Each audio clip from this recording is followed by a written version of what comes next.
So we didn't make it quite as far as we would have liked to, but it takes a little bit of time. You got to sit here and notch around all these plates out here, and you know, it was snowing and raining and muddy, and the glue doesn't like to stick to the joist.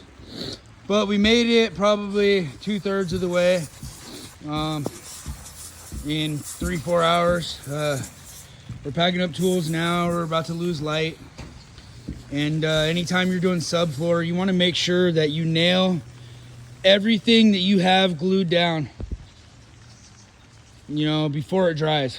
And it's not going to dry super fast in these kind of conditions that we're working in right now. So you have a little bit of working time. But I make sure that I come back because we glue all these block lines and everything. So before we left today and called it good, we made sure we put down sheets for everything that we had glued.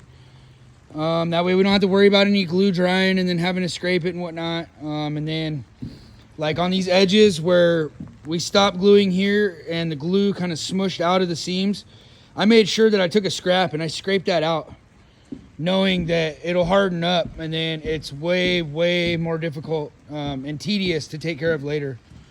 But again, you know, anything that you've glued, which should be dang near everything when you're doing subfloor, you should make sure that you get your nails in there.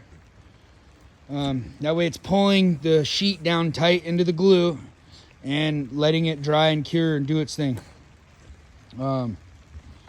And I know a lot of people hate on the fact that this builder uses OSB subfloor, but you know, not every person on the planet can afford to use the most expensive products ever. That being said, this is Weyerhaeuser Gold Edge, and it's supposed to be more weather resistant. So a lot of companies use it. I'd say it's probably one notch down from the Advantech, whatever weather OSB subfloor, but it is tongue and groove. You see the groove right there. It's 3/4 of an inch. And it's very common out here. And the only time that I've seen like true plywood used on houses out here is like the absolute highest end houses. And that would be the same thing with wall sheets and roof sheets. It's just not typical out here. So this is what we use. Again, for this builder, they use the Weyerhaeuser Gold Edge.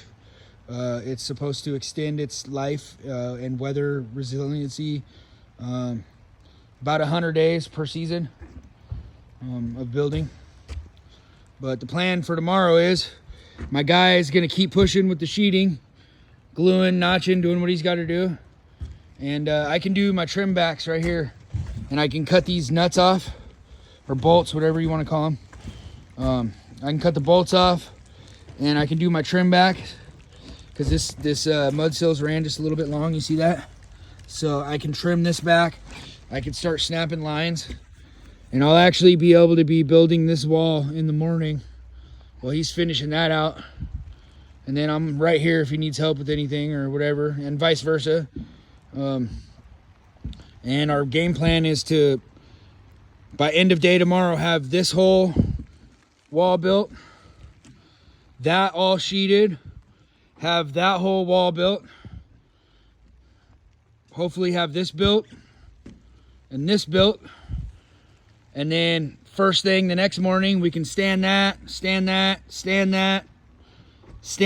and then we can build this last big exterior wall and this other exterior wall, and then these two little wing walls right here, which those are easy, not even worried about them. I don't even think they have any objects in them, so those will go quick.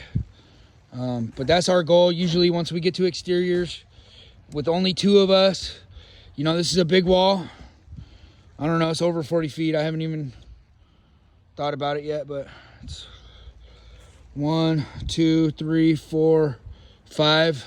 It's at least 40 feet. So that's a pretty big wall for 2 people. But we got wall jacks and things like that, so we'll be all right.